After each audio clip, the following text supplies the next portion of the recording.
Good morning. Today we are going to start part 2 of the same lesson, Lost Spring. This story is about Mukesh, a boy who aspires to become a motor mechanic, although he works in the bangle industry. The writer met a boy named Mukesh who aspired to become a motor mechanic. She asked him if he knew anything about cars. The boy was confident and replied that he would learn to drive a car. His dream was far away from reality, and although the boy was confident, he would succumb to the societal pressures. He lived in Firozabad, which was famous for glass bangles. The writer felt that the boy's dreams would not materialize, and gradually he'll get influenced by the dusty streets of Firozabad. She wanted to say that as every family in the town of Firozabad was involved in the glass bangle industry, so would Mukesh. She tells us that Firozabad was the main town of India for the glass blowing industry. The families had been involved in working at furnaces, welding glass and making bangles for generations. They made so many bangles that it seemed that they made bangles for all the women of the world. The family of Mukesh was also involved in the profession of glass bangle making. They were not aware of the law. They did not know that it was unlawful to force children to work in such glass furnaces. The workplaces were hot, dark, closed rooms without ventilation. The writer felt that if the law would come into force, it would rescue almost 20,000 children from these inhuman places, and they were forced to work hard during daytime also. They often ended up losing their eyesight also. Mukesh was happy, and as he took the writer to his home, he felt proud as he informed her that it was being renovated. They walked down streets which were full of garbage and gave foul smell. The streets were lined with slums which were unsteady. The walls were falling apart. The doors were unsteady also. There were no windows and were full of families where people lived along with animals. They reminded the writer of the prehistoric man who lived just like animals. Mukesh stopped in front of one such door, hit it hard with his foot and pushed it open. The house where Mukesh lived was partially constructed hut. In one corner was a firewood stove made with dead grass. A vessel of spinach leaves was kept on it. On the ground, there were more plates with chopped vegetables in them. There was a thin young woman cooking the evening meal for the family. Her eyes were full of the smoke from the stove, but she was still cheerful and smiled to see the writer. She was the wife of the elder brother of Mukesh. As Mukesh's father entered the house, the young daughter-in-law hid behind the wall and covered her face behind her veil. It was actually a tradition for the daughter-in-laws to hide their face in the presence of the older male in the family. The elder here was a poor bangle maker.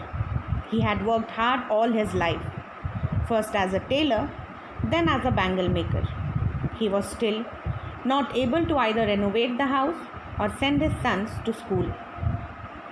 He had just managed to teach him the skill of making bangles.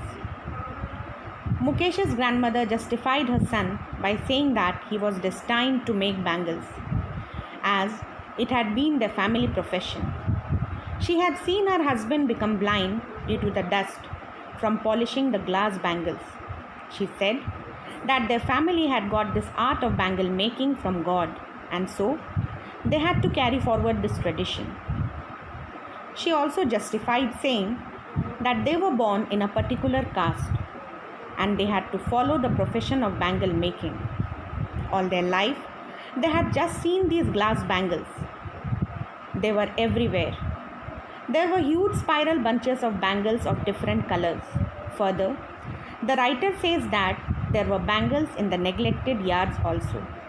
They were dumped on hand carts for sale. They were pushed by men along the streets of Firozabad. The writer describes the environment where these bangle makers worked. There were small dark huts. The children would sit next to a line of oil lamps whose flames were unsteady. They, along with their parents, joined the pieces of colored glass into circles called bangles. As they spent a lot of time in the dark, their eyes would not adapt to the bright sunlight. Many of them lost their eyesight before gaining adulthood.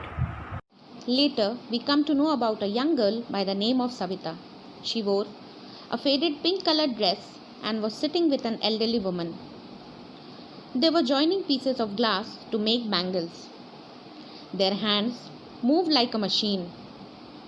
The writer wondered if Savita knew that bangles were sacred. She thought that Savita would realize this when she would become a bride. The elderly woman sitting next to her also became a bride many years ago. She was still wearing the glass bangles but had lost her eyesight now. The elderly woman complained that she had not eaten even a share of food. The woman actually wanted to say that they are so poor that they cannot eat enough food. She also says that she cannot afford even to buy something for her family. All that her husband has been able to accomplish is to make a house for the family to live in. The writer wonders that probably the old man has achieved something which many other people have not been able to achieve. At least, he has been able to secure a shelter for his family. This problem was prevalent in all the homes which carried on the profession. They did not know anything else other than bangle making, and it did not even provide them enough to eat. The young men who had entered the traditional profession also had the same complaint. With the passing time, there was no improvement in their condition, as they had been doing hard work for countless number of years. They did not have an ability to do something else or to even dream of it. The writer actually tells them to form a cooperative. The writer felt that as they had no leader, they could not think of doing things differently. The young boys get into the profession and become a part of the vicious cycle even before they realize about it. If they did anything else, it meant that they were challenging these two worlds. The boys had not been reared up to be bold so that they could dare to go against the system. The writer was happy to sense that Mukesh had that spark in him. He repeated that he would be a motor mechanic. He wanted to go to a garage and learn the job. The writer asked that as the garage was at a distance from his home, Mukesh insisted that he would walk up to it. She further told him that if he dreamt of flying planes, the boy became silent and refused. He did not know about them, as he did not know about planes. Not many planes flew over Firozabad. As he had only seen cars moving around in Firozabad, his dreams were only restricted up to them. So let us summarize. The author tells us stories of her interactions with children from deprived backgrounds. She describes their poor condition and life in an interesting manner. The story touches the reader and is really thought-provoking. The author described two of her encounters with children from deprived backgrounds. Through them, she wants to highlight the plight of children who roam around in the street and are forced into labor early in life and are denied the opportunity of schooling. Also, she brings out the callousness of society and the political class towards the sufferings of the poor. The first encounter is with a rag picker named Sahib-e-Alam, who migrated from Bangladesh in 1971 and lives in Simapuri in Delhi. These rag picker children look for valuables in the garbage.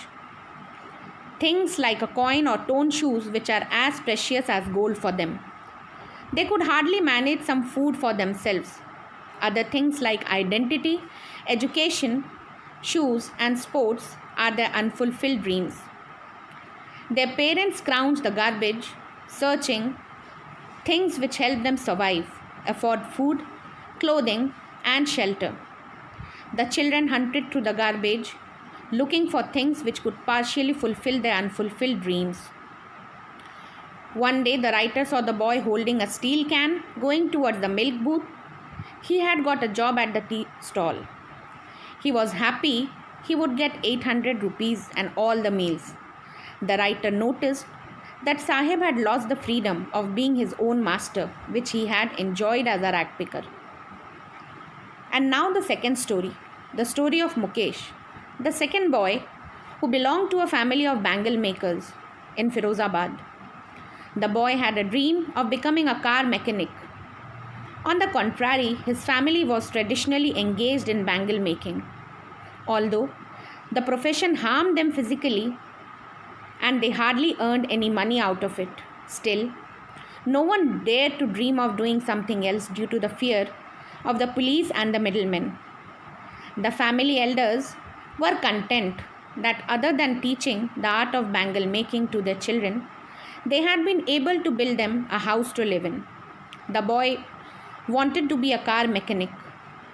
Cars were all that Mukesh had seen on the roads of his town, and so he could not dream of anything else. So that's all for the day. Thank you.